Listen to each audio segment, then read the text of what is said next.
جیسا کہ آپ حضرات کے علم میں ہے، آج ہمارے مہمان ہیں پاکستان سے تشریف لائے ہوئے مفتی طارق مسعود صاحب۔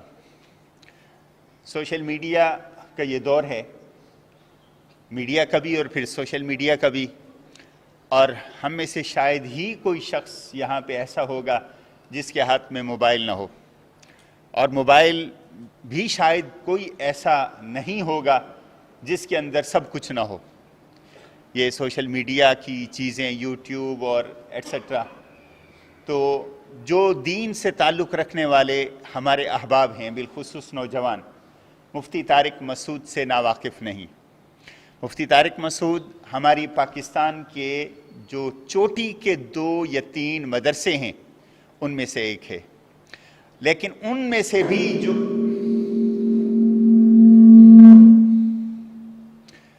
سے بھی جو سخت ترین شرائط پر داخلہ دیتے ہیں اور لائق ترین طلباء کو اپنے ہاں آنے دیتے ہیں، وہ جامعۃ الرشید ہے۔ جامعۃ الرشید کو یہ بھی اللہ نے خوبی دی ہے کہ جدید علوم میں مہارت رکھنے والے علماء انہوں نے تیار کیے، وہ میڈیا ہو، تجارت ہو، یا معیشت کا مسئلہ ہو، یا سیاست کا ہو، جامعۃ الرشید کا ایک کردار رہا ہے۔ مفتی طارق مسعود نوجوان ہیں، 18 سال سے جامعۃ الرشید جیسی اہم ترین علوم کی اور علوم کے گھر میں، دارالعلوم میں، جامعہ میں تدریس کے فرائض بھی سر انجام دے رہے ہیں اور افتاء کی ذمہ داری بھی نبھا رہے ہیں۔ چنانچہ اللہ نے ان کو قبولیت بھی نصیب فرمائی ہے اور اللہ کے ہاں مقبولیت بھی انشاءاللہ ان کو نصیب ہے۔ تو ہم ان کو آپ سب کی طرف سے میں خوش آمدید کہتا ہوں۔ 18 سال ان کو وہاں پہ ہو گئے اور ہمیں 18 سال یہاں پورے ہو گئے۔ تو میں مفتی طارق صاحب کو دعوت دیتا ہوں کہ وہ تشریف لائیں اور بلا تاخیر ہانگ کانگ کے مسلمانوں کو ایک پیغام دیں، اور اپنے علم سے جو اللہ نے ان کو نوازا ہے اور ایک بہترین اور مؤثر کن تبلیغ کا ایک انداز اللہ نے ان کو ودیت کیا ہے، اس کے ذریعے ہم سب کو مستفید فرمائیں۔ حضرت مولانا مفتی طارق مسعود صاحب۔ به وبارك وسلم تسليما كثيرا كثيرا، أما بعد فأعوذ بالله من الشيطان الرجيم، بسم الله الرحمن الرحيم، وسارعوا إلى مغفرة من ربكم وجنة عرضها السماوات والأرض أعدت للمتقين الذين ينفقون في السراء والضراء والكاظمين الغيظ والعافين عن الناس والله يحب المحسنين۔ وقال النبي صلى الله عليه وسلم الكيس من دان نفسه وعمل لما بعد الموت۔ آپ سب حضرات مختلف ملکوں سے، مختلف زبانوں سے منسلک لوگ ہیں، لیکن یہ دین کا رشتہ ہے جو سب کو جمع کر دیتا ہے۔ کل رات یہاں ایک دعوت تھی جس میں بہت سارے لوگ جمع تھے، تو میں نے صاحب دعوت سے پوچھا کہ یہاں کے جو مقامی لوگ ہیں، جو غیر مسلم ہیں، ان کی بھی گیدرنگ ہوتی ہیں؟ چچا، ماموں، تایا، پھوپھی، خالہ جمع ہوتے ہیں؟ تو انہوں نے جو جواب دیا وہ ان کے الفاظ میں نہیں، وہ میں اپنے الفاظ میں آپ کو بتاؤں گا۔ جواب یہ تھا کہ ان کے ہاں چچا، ماموں، تایا، پھوپھی، خالہ، بولیں بھائی، بول لینا، نہیں ہوتے۔ نظام فطرت تبدیل ہو چکا ہے۔ اللہ کا بہت زیادہ شکر ادا کرنا چاہیے کہ اللہ تعالیٰ نے ہمیں کلمے کے رشتے کے ساتھ جوڑ دیا ہے۔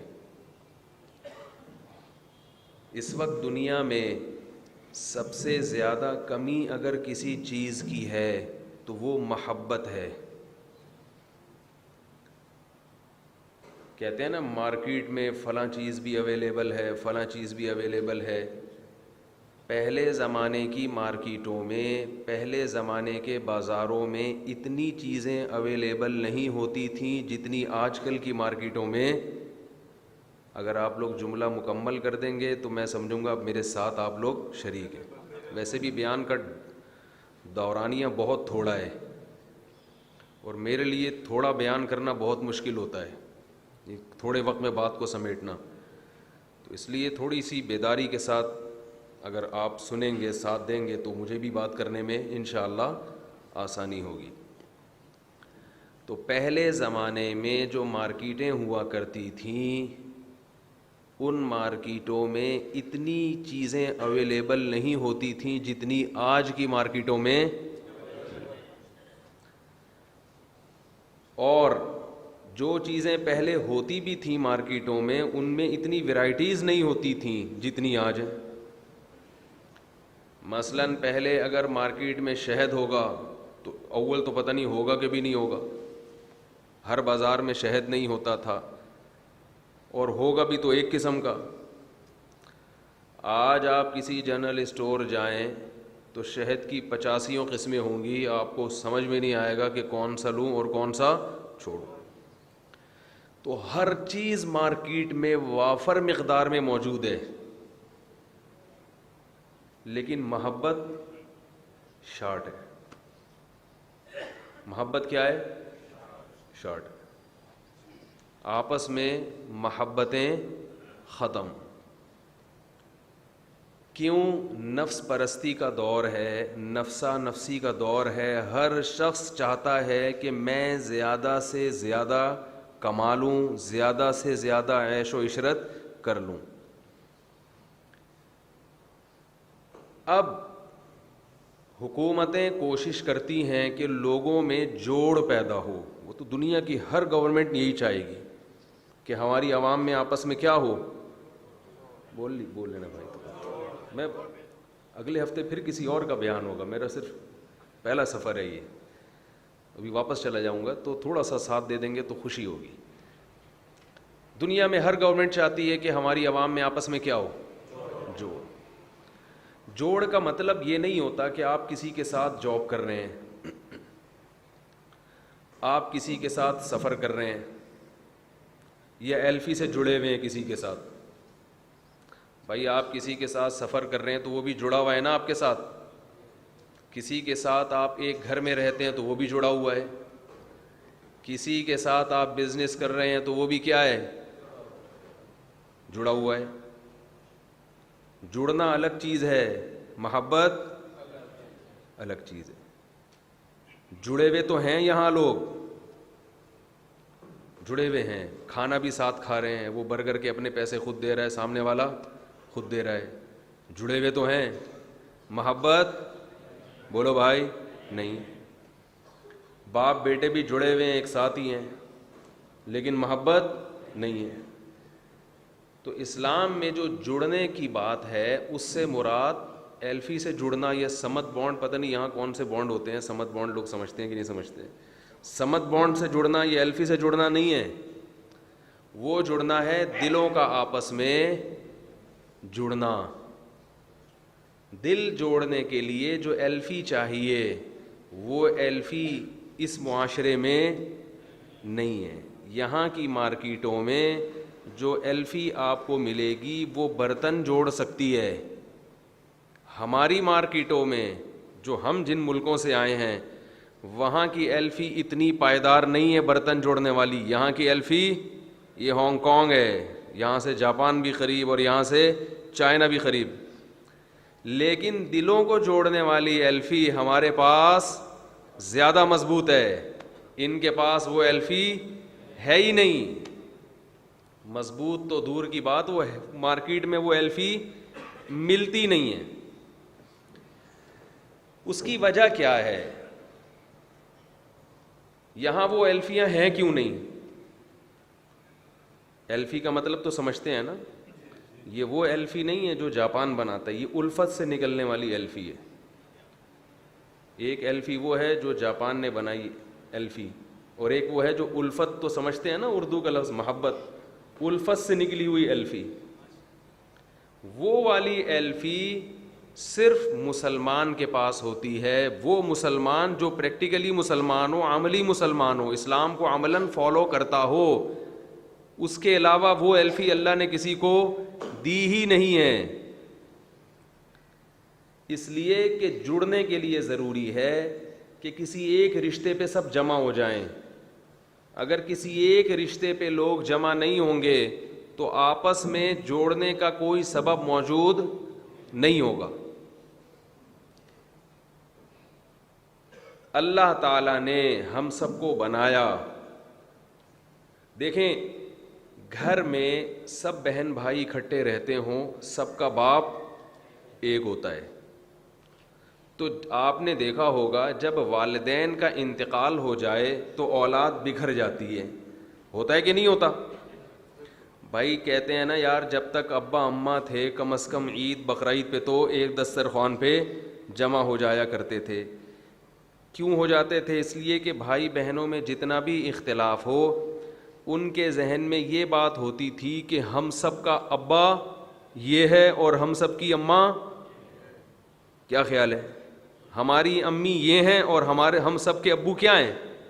تو ہم میں جو کامن چیز ہے، جو قدر مشترک ہے، وہ کیا ہے کہ ہم سب کے ابا کیا ہیں، ایک ہیں. تو یہی وجہ ہے کہ ابا اماں جب دنیا سے چلے جاتے ہیں تو پھر اولاد بکھر جاتی ہے. ابا اماں ہیں جو ایک دسترخوان پہ عید بقرعید کے موقعوں پہ، شادی بیاہ کے موقعوں پہ، غم خوشی کے موقعوں پہ ابا اماں کی وجہ سے بہن بھائی ایک دسترخوان پہ جمع ہوتے ہیں. تو یاد رکھو مسلمان کا معبود کون ہے؟ ایک اللہ. جن لوگوں کا بھی ایک اللہ معبود ہوتا ہے تو وہ اللہ کی وجہ سے آپس میں جڑ جاتے ہیں. اگر اللہ کو، ایک خدا کو اپنی لغت سے، اپنی ڈکشنری سے نکال دیں گے تو پھر لوگوں کو جوڑنے والی کوئی بھی چیز نہیں ہے، پھر رشتے پائیدار نہیں بنیں گے. اللہ کی وجہ سے جو رشتے قائم ہوتے ہیں وہ بہت مضبوط اور بہت پائیدار ہوتے ہیں، کیونکہ انسان کا اپنے والدین سے اتنا گہرا رشتہ نہیں ہوتا جتنا خالق اور مخلوق کا رشتہ ہے. سب سے قریبی رشتہ کون سا ہے؟ خالق اور مخلوق کا. آج لبرل طبقے نے ایک نعرہ دنیا میں لگایا ہے، جو لوگ مذہب کے خلاف ہیں نا، انہوں نے ایک دنیا میں نعرہ لگایا ہے کہ سب سے پہلا رشتہ انسانیت کا ہے، اس کے بعد مذہب کا.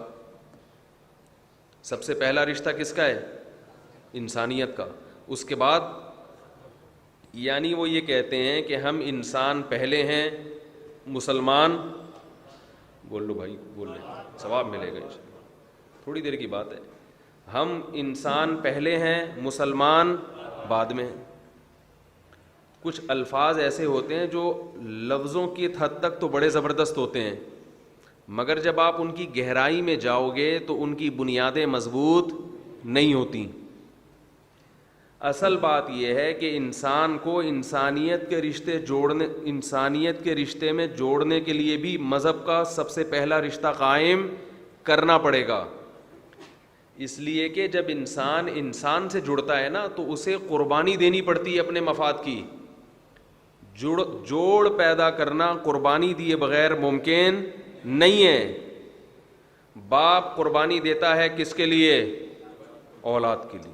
آپ لوگ یہاں کما کے اپنے ملکوں میں بھیج رہے ہیں، اگر آپ یہ قربانی نہ دیں تو آپ کے تو مزے ہی مزے، کمائیں اور کھائیں، ڈبل مزے اڑائیں گے. لیکن قربانی دیتے ہیں نا. پھر جب والدین کی عمر زیادہ ہو جاتی ہے تو اولاد قربانی دیتی ہے کس کے لیے؟ بولو بھائی، والدین کے لیے. دوست قربانی دیتا ہے کس کے لیے؟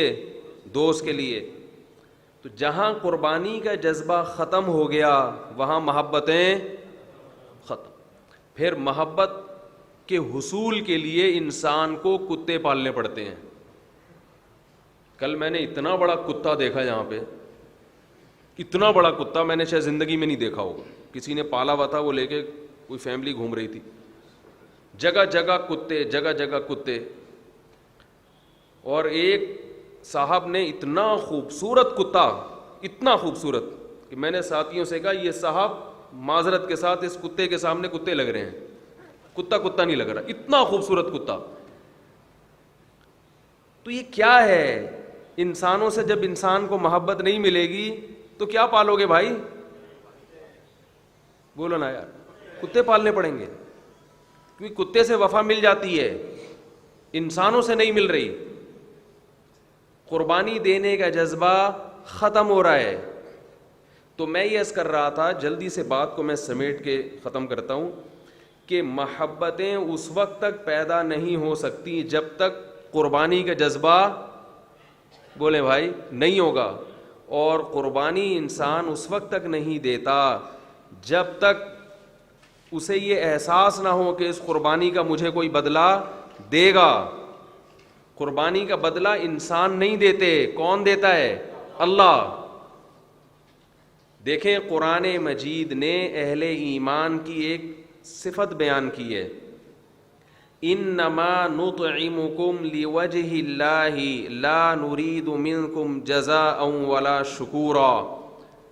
اللہ فرماتے ہیں کہ جو اہل ایمان ہیں, جو آخرت پر ایمان رکھتے ہیں, وہ میری مخلوق کو کھانا کھلاتے ہیں, جو غریب ہیں, مساکین ہیں, خوب کھلاتے ہیں. دنیا میں ہر قوم غریبوں کا خیال رکھتی ہے, ہر قوم میں ایسے لوگ ہوتے ہیں جو ٹرسٹ ہوتے ہیں مختلف, ان کو پیسے دیتے ہیں. لیکن جو اہل جنت ہے نا, ان کا غریبوں پہ خرچ کرنے کا انداز تھوڑا سا ڈیفرنٹ ہوتا ہے. وہ لوگ جو آخرت پر ایمان رکھتے ہیں, ان میں جو مالدار ہیں, وہ غریبوں پہ جو خرچ کرتے ہیں اس کا انداز اور ایک غیر مسلم کا انداز, بولو نا یار, مختلف ہوتا ہے. ان کا انداز ایسے ہوتا ہے جس سے محبتیں قائم ہوتی ہیں. وہ انداز یہ ہوتا ہے یطعمون الطعام, اللہ کہتے ہیں کہ یہ لوگ کھانا کھلاتے رہتے ہیں. یاد رکھیے قرآن میں جو جزئیات ہوتے ہیں نا, مثالیں, وہ اصل میں مثال نہیں ہوتی, وہ ایک قاعدہ اور ضابطہ بیان کیا جا رہا ہوتا ہے مثال کے ضمن میں. تھوڑی گاڑی اردو استعمال کر رہا ہوں میں اس کو یوں سمجھاتا ہوں. دیکھیں قرآن نے ایک ضابطہ, ایک لا, ایک قانون بیان کیا کہ والدین کو اذیت دینا حرام ہے, تکلیف دینا کیا ہے؟ حرام. یہ لا ہے. اس کے تحت بہت سارے شقیں نکلتی ہیں, جزیات ہیں, کہ ان کو آپ مار بھی نہیں سکتے, سخت بات بھی نہیں کہہ سکتے. لیکن قرآن نے اس کو یوں نہیں بیان کیا کہ والدین کو اذیت دینا گناہ ہے, یوں نہیں بیان کیا, بلکہ قرآن نے ایک جزیہ بیان کیا, وَلَا تَقُلْ لَهُمَا اُفٍّ, والدین کو اف بھی مت کرو. یہ بیان کیا قرآن نے. میں سمجھا پا رہا ہوں اپنی بات؟ حالانکہ اصل لا کیا ہے؟ اف کا مسئلہ نہیں ہے. اف کے علاوہ بھی کوئی بھی ایسا لفظ جس سے والدین کو تکلیف ہو, وہ بھی کیا ہے؟ قرآن کی روشنی میں حرام ہے. لیکن قرآن وہ لا نہیں بیان کر رہا, قرآن ایک اس لا کے ایک شق بیان کر رہا ہے کہ ان کو اف مت کرو. اس لیے قرآن یہ کر رہا ہے کہ قرآن لا اگر بیان کر دیتا کہ والدین کو تکلیف دینا ناجائز, جیسے عدالتی قوانین ہوتے ہیں نا, اس کی دفعہ فلاں کے تحت یہ جی بھی ناجائز, یہ بھی ناٹ الاؤڈ, اور یہ بھی, اس کی بھی اجازت نہیں, ایسے قرآن دفعات کی صورت میں اگر بیان کرتا تو بہت سے لوگوں کے ہاں تکلیف دینے کا جو کرائیٹیریا ہے, جو معیار ہے, وہ مختلف ہے. ایک آدمی صبح و شام والدین کو اذیت دیتا اور کہتا میں تو اذیت نہیں دے رہا ہوں, ان کو خام خواہ میں خود بخود ہی تکلیف ہو رہی ہے, میں نے تو کوئی ایسا کام کیا ہی نہیں ہے. تو اللہ نے کیا کہا, ان کو اف مت کرو. تو اس جزیے کو بیان کرنے کا فائدہ یہ ہوا کہ اف کا لفظ ایک ایسا لفظ ہے جس سے بہت کم تکلیف ہوتی ہے. قرآن نے گویا اس کے ضمن میں یہ قانون بیان کر دیا کہ جس لفظ سے اتنی کم تکلیف ہو رہی ہے وہ کہنا جب جائز نہیں ہے تو گالیاں دینا یا ان پہ ہاتھ اٹھانا یہ کہاں سے جائز ہو گیا؟ بات سمجھا پا رہا ہوں میں؟ تو اسی طرح قرآن انسانیت پر احسان کا جب درس دیتا ہے تو لا کی شکل میں بیان نہیں کر رہا, بلکہ اس کا ایک جزیہ بیان کر رہا ہے کہ انسان کو سب سے زیادہ ضرورت کس کی ہوتی ہے؟ کھانے کی. باقی چیزوں کے بغیر تو زندہ تو رہے گا نا, سب سے زیادہ ضرورت کس چیز کی ہے؟ کھانے کی. تو قرآن نے کیا کہا؟ یطعمون الطعام، جو لوگ مجھ پر ایمان رکھتے ہیں، مجھے رب مانتے ہیں، وہ غربا، مساکین، یتیموں اور قیدیوں کو کھانا کھلاتے رہتے ہیں. یطعمون جو ہے نا، یہ اس میں تسلسل کا معنی ہے، یعنی یہ کام مستقل ان کی عادت ہے، لت پڑ گئی ہے ان کو اس کی. تو کیا مطلب؟ صرف کھانا مراد نہیں ہے، یعنی انسانیت کو فائدہ پہنچانا، انسانیت کی ضرورتیں پوری کرنے کی ان کو لت پڑ گئی ہے، عادت پڑ گئی ہے. ہمیں لت نہیں پڑی ہے، کیونکہ ہمیں لات نہیں پڑی ہے. لت پنجابی زبان میں شاید لات کو بولتے ہیں نا. تو ہمیں عادت نہیں پڑی ہے، ہم نیکی کرتے ہیں کبھی کبھار. تو اللہ کیا فرما رہے ہیں کہ ان لوگوں کو غربا، مساکین اور اہل حاجت کی حاجت دور کرنے کی عادت. کھانا تو ایک مثال ہے نا، جیسے اف ایک مثال ہے. اگر کسی شخص کو علاج کی ضرورت ہے اور آپ اس کو کھانا کھلا رہے ہو تو یہ تو بے وقوفی ہے نا. کہے گا مجھے کینسر ہوا ہوا ہے اور کھانے کی وجہ سے ہی تو ہوا ہے، تو پھر مجھے فارمی مرغی کھلا رہا ہے، پھر مجھے کولڈ ڈرنک پلا رہا ہے. تو قرآن کی آیت کا مطلب دیکھیں کیا بنا کہ جو لوگ ہم پر ایمان لاتے ہیں انہیں یطعمون الطعام علی حبہ مسکینا و یتیما و اسیرا، مسکین کو، یتیم کو اور قیدیوں کو، یعنی ان کی ضرورتوں کو پورا کرتے رہتے ہیں. عادت پڑی ہوئی ہے. تو اسلام میں اور غیر مسلم میں بڑا فرق کیا ہوا کہ مسلمان انسانیت کی ضرورتیں پوری کرنے کا فل ان دا بلینکس بھائی عادی ہوتا ہے، لت پڑ جاتی ہے اس کو. کیونکہ جب کسی چیز کی عادت پڑتی ہے تو وہ عادت چھڑانا آسان نہیں ہوتا. دوسرا فرق فرمایا یطعمون الطعام علی حبہ، انسانیت کی حاجتوں کو پورا کرنے کی عادت ہے، مگر یہ کام کر کیوں رہے ہیں، یہ عادت پڑی کیوں ہے؟ اللہ کی محبت میں. دیکھو کوئی بھائی کسی بھائی پہ خرچ کرتا ہے اس لیے کہ ہم دونوں کا باپ کیا ہے؟ ایک ہے، اس کی وجہ سے ہم میں بھائیوں کا رشتہ قائم ہے. لہذا جہاں بھائی کا رشتہ نہیں ہوگا تو وہ ممکن ہے گڑبڑ کرے. تو اللہ کیا فرماتے ہیں؟ علی حبہ، ان کو انسانیت کے ساتھ جوڑنے کا جو جذبہ پیدا ہوا وہ کس کی محبت میں؟ اللہ کی.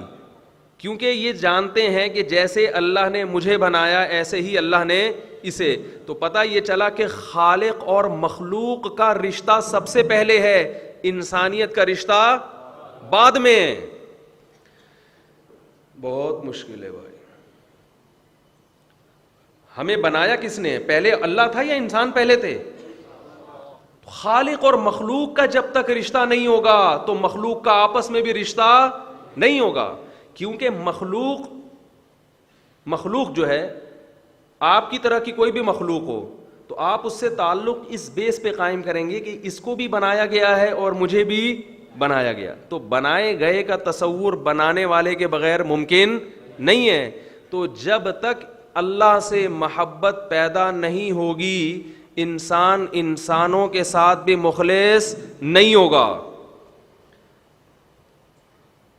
اللہ کی محبت کا پیدا کرنا بہت زیادہ ضروری. ابھی کل یہاں ایک پاکستانی بھائی سے ملاقات ہوئی، بڑی خوشی ہوئی کہ انہوں نے جیلوں میں تبلیغ کر کے ان قیدیوں سے نشہ چھڑوا دیا جو نشے کے عادی بن چکے تھے.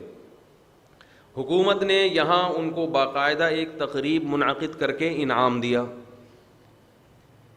آپ سب جانتے ہی ہوں گے، یہاں کے نیوز پیپر میں بھی آیا اور پاکستان کے 1-2 ٹی وی چینل میں بھی یہ خبر آئی. تو میں نے جو ایک چیز دیکھی، میں نے کہا دیکھو بھائی، جو کام حکومت نہیں کروا سکی وہ ایک داعی اور ایک مبلغ نے بولو بھائی کر دیا. کیوں؟ اس کے پیچھے روح کیا ہے؟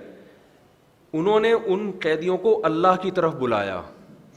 ان قیدیوں کا جب اللہ سے رشتہ قائم ہوا تو ان کے لیے نشہ چھوڑنا آسان. جب اللہ سے رشتہ ہوتا ہے تو دعوت میں بھی جان پیدا ہو جاتی ہے. کیونکہ آپ کسی کو نشہ چھڑوانے کی کوشش اگر کرو گے، اللہ کے لیے نہیں کرو گے تو پھر اپنے نفس کے لیے. یا لوگوں میں نمبر حاصل کرنے کے لیے, تو آپ کی دعوت میں جان ختم, جان نہیں رہے گی دعوت میں. اور جس کو آپ چھڑوا رہے ہو وہ جب تک اللہ کو نہیں مانے گا, وہ اپنی دنیا کے لیے کوشش کرے گا نا چھوڑنے کی, تو دنیا کے لیے تو اس نے نشہ کرنا شروع کیا سکون کے لیے, وہ دنیا کے سکون کے لیے چھوڑے گا کیسے بھائی؟ وہ یہ کہے گا کہ میں نے تو نشہ سکون حاصل کرنے کے لیے شروع کیا ہے, تم یہ کہہ رہے ہو نشہ چھوڑنے میں سکون ہے, تو چھوڑنے میں ہوتا تو میں کرتا کیوں؟ تو 100 میں 1 آدمی شاید چھوڑ دے, 99 چھوڑنے کے لیے تیار نہیں ہوں گے, وہ دنیا چھوڑ دیں گے, نشہ. تبھی تو آپ دیکھو نا چرسی ہیروئن چی, وہ دنیا چھوڑ دیتے ہیں, نشہ نہیں چھوڑتے. وہ کہتے ہیں ایسی زندگی کا فائدہ کیا جس میں یہ نشے والا سکون نہ ہو. آپ لوگ نئے لوگ ہیں تو میں ایک چھوٹا سا چٹکلا سناتا ہوں, اس سے میں اپنی بات سمجھا پاؤں گا. یہ چٹکلا جو یوٹیوب پہ میرے بیان سنتے ہیں وہ ان کے لیے تو بہت پرانا ہے, آپ لوگوں کے لیے نیا ہوگا.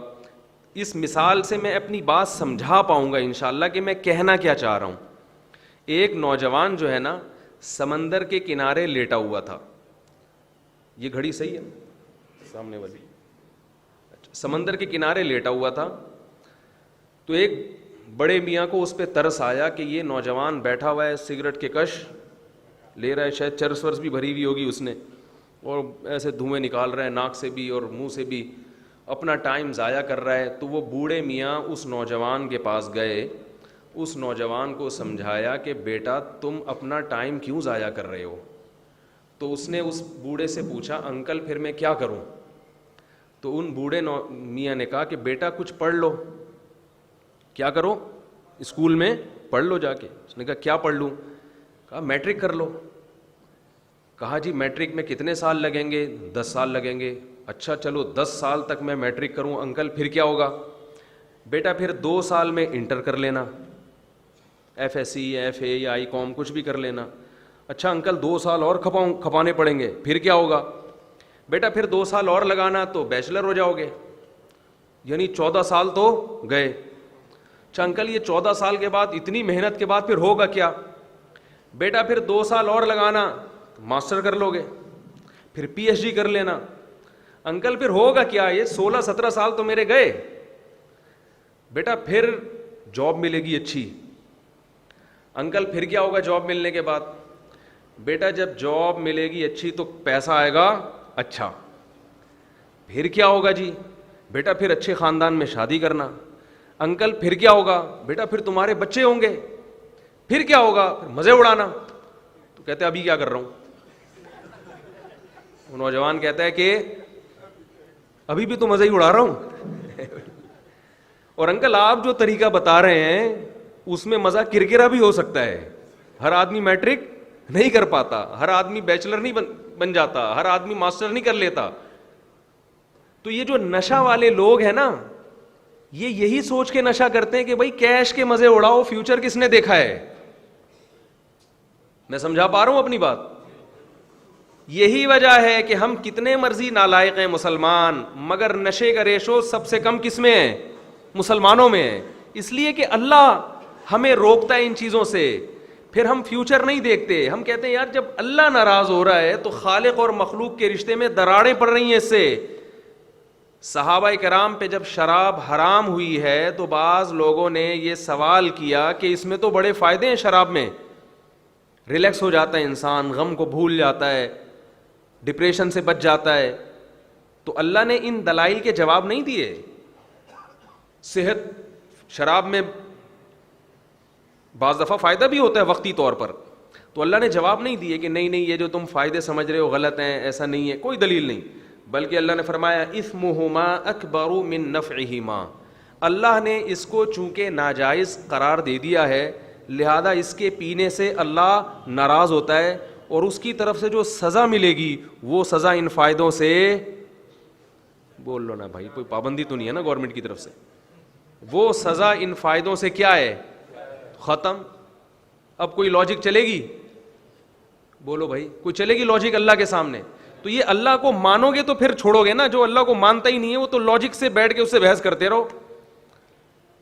تو اللہ نے قرآن میں کیا فرمایا کہ جو اہل ایمان ہیں وہ جو اہل حاجت ہیں ان کی حاجت کو پورا کرتے رہتے ہیں، لیکن پورا کرنے کی بیس کیا ہوتی ہے؟ علی حبہ، مقصد کیا ہے؟ اللہ کو راضی کرنا، کیونکہ وہ جانتے ہیں کہ انسانیت کا رشتہ بعد میں، اور انسانوں کو پیدا کرنے والوں کا جو انسان سے رشتہ ہے وہ پہلے ہے۔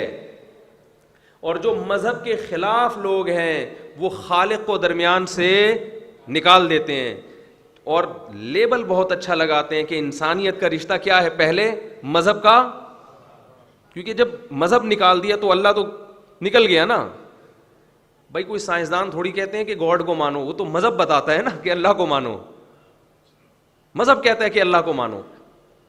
تو جب انہوں نے اللہ کو، مذہب کو اپنی ڈکشنری سے نکال دیا تو اللہ خود بخود نکل گیا۔ اب انسانوں کو جوڑنے کے لیے جو ایلفی تھی وہ ایلفی مارکیٹ میں ختم، اب جوڑ پر مضامین تو لکھے جائیں گے، انسانوں میں محبتیں پیدا کرنے کے لیے کالم لکھے جائیں گے، انسانوں میں محبت پیدا کرنے کے لیے مختلف قسم کے شوز تو دکھائے جائیں گے، ڈرامے دکھائے جائیں گے، مگر جو ڈرامے بنانے والا ہوگا وہ بھی انسان کے لیے قربانی دینے کے لیے تیار نہیں ہوگا، وہ خود بھی اس کے لیے آمادہ نہیں ہوگا۔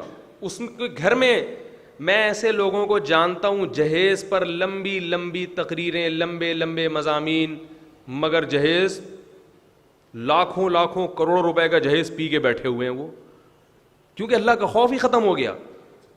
تو اللہ نے فرمایا کہ علی حبہ، انسان کی خدمت کرے، کس کی محبت میں؟ اس خدمت میں، اور اللہ کو درمیان سے نکال دیں گے تو اس خدمت میں زمین اور آسمان کا فرق ہوگا۔ اور اللہ نے بتایا کہ ان کا اللہ سے رشتہ اتنا گہرا ہوتا ہے کہ یہ محبت اتنی زیادہ ہوتی ہے کہ جب یہ غربا کو، مساکین کو، یتیموں کو، قیدیوں کو کھلاتے ہیں، ان کی ضرورتوں کو پورا کرتے ہیں، تو ان سے بزبان حال اور بزبان قال یہ کہہ رہے ہوتے ہیں انما نطعمکم لوجہ اللہ، کہ ہم تمہیں کھلا رہے ہیں اللہ کو خوش کرنے کے لیے، تمہیں خوش کرنے کے لیے نہیں کھلا رہے۔ کیونکہ جب آپ کسی پر احسان کرتے ہیں نا تو وہ تھوڑا سا احسان کے نیچے دبتا ہے، اور اسے یہ احساس ہوتا ہے کہ اب مجھے بھی کچھ خدمت اس کی۔ آپ نے دیکھا ہوگا بعض سیٹھ لوگ غریبوں پہ خرچ کر کے پھر وہ بالکل یرغمال بنا کے رکھتے ہیں، بعض جگہوں ان کو قرضہ دے کے ان کو ویسے شکنجے میں کس لیتے ہیں قرضہ دینے کے بعد، کہ وہ بیچارہ کہیں جا ہی نہیں سکتا۔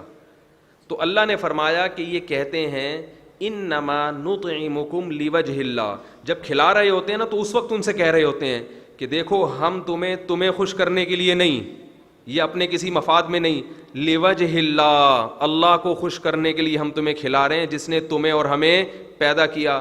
لا نرید منکم جزاء ولا شکورا، ہمارا جو تم پر یہ احسان ہے اس احسان کے بدلے ہم تم سے کوئی بدلہ بھی نہیں چاہتے اور شکریہ کا لفظ بھی نہیں چاہتے، کیونکہ ان کو یہ ڈر ہوتا ہے کہ اگر انہوں نے تھینک یو کہہ دیا تو اللہ کے ہاں ہمارا اجر کم نہ ہو جائے، اللہ کہے گا کچھ تو بدلہ مل گیا نا دنیا میں تمہیں، کیونکہ شکریہ کا لفظ کہہ دینا یہ بھی ایک نوعیت کا کیا ہے؟ بدلہ ہے نا۔ بھائی آپ کسی پر احسان کرتے ہوئے تھینک یو کہہ دے، آپ کو خوشی ہوتی ہے کہ یار چلو اس نے میرے احسان کو، بھائی یہ تو پولیس بلوانی پڑے گی، نہیں بولتے بھائی، آپ یہی سمجھتے ہیں نا کہ بس 1-2 منٹ کی بات رہ گئی ہے، آپ یہی سمجھتے ہیں نا کہ اگر کوئی تھینک یو کہہ دے تو تھوڑی سی خوشی ہوتی ہے نا کہ یار چلو اس نے مانا، تو مدد کیا کرے گا، مان تو لیا نا۔ اللہ کہتے ہیں کہ یہ کہتے ہیں کہ شکریہ کہنے کی بھی ضرورت نہیں، مانو ہمیں اس کی غرض ہی نہیں ہے، بس لو اور جاؤ کھاؤ عیش کرو۔ حدیث میں آتا ہے بہترین صدقہ دائیں سے دو اور بائیں ہاتھ کو بھی پتہ نہ چلے، اور علانیہ بھی کرتے ہیں تاکہ لوگوں کو ترغیب بھی ہو۔ لا نرید منکم جزاء ولا شکورا، ہم تم سے اس کا بدلہ نہیں مانگتے اور شکریہ نہیں مانگتے۔ اب سوال پیدا ہوتا ہے، پھر غریب پوچھتا ہے پھر بھائی کھلا کیوں رہا ہے؟ تیرے باس نے تجھے حکم دیا ہے؟ یا کوئی مسئلہ اٹکا ہوا تھا تو کسی بابا نے کہا ہے کہ اتنے لوگوں کو کھانا کھلاؤ، یہ اتنی کالی مرغیاں، کالے بکرے صدقے کرو، ہیں بھائی پھر تیرا وہ بزنس چل پڑے گا۔ آج اگر کوئی صدقے زیادہ کر رہا ہو نا تو ویسے تو کسی کی نیت پہ شبہ نہیں کرنا چاہیے، لیکن شبہ ہوتا ہے کہ اس کا کوئی بزنس کوئی اٹکا ہوا ہے، کوئی مسئلہ ہے اس کو، کوئی مسئلہ ہے یا بیوی قابو میں نہیں آ رہی تو پیر صاحب نے کہا کہ اتنے بکرے نکالو، یا عورت کے شوہر قابو میں نہیں آ رہا، یا ابا قابو میں نہیں آ رہے، یا باس قابو میں نہیں آ رہا، یا کاروبار نہیں چل رہا، تو پھر صدقے نکال رہا ہے. تو اللہ نے کہا کہ یہ غریبوں کو کہتے ہیں کہ شکریہ نہیں چاہیے. تو غریب کہے گا کہ شاید بھائی تیرا کوئی کام اٹکا ہوا ہے اور تو نے مولویوں سے سنا ہوا ہے کہ صدقہ کرنے سے کیا ہوتا ہے، بلائیں ٹلتی ہیں، تو شاید وہ کوئی بلا آئی ہوئی ہے باس کی شکل میں، وہ ٹل جائے گی.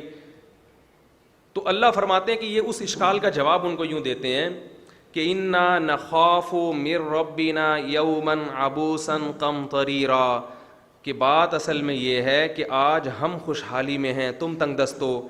ایک دن میدان حشر قائم ہونے والا ہے جس میں سب برابر ہو جائیں گے. سب کیا ہو جائیں گے؟ برابر. اس وقت یہ ہانگ کانگ کے ڈالر کی کرنسی کی ویلیو نہیں ہوگی، اس وقت اعمال کی کرنسی چلے گی. اس دن کے لیے ابھی سے اسٹاک کر رہے ہیں. میں سمجھا پا رہا ہوں اپنی بات؟ ایک دن آنے والا ہے جیسے تم آج تنگ دستی میں ہو، اس سے زیادہ مصیبت میں ہم میدان حشر میں اللہ کے سامنے کھڑے ہوئے ہوں گے. یومن عبوسن، ایسا دن جس سے چہرے پر سلوٹیں پیدا ہو جائیں گی، چہروں کو بگاڑ دے گا. ہم یہ سمجھتے ہیں کہ آج ہم نے اللہ کو خوش کرنے کے لیے تمہارا خیال کیا تو کل اللہ ہمارا خیال کرے گا. تو بھائی یہ محبت، اب آپ مجھے بتاؤ، اس جذبے سے جب کوئی انسانیت کی خدمت کرے گا تو اس انسان کے دل میں آپ کی محبت پیدا ہوگی کہ نہیں ہوگی؟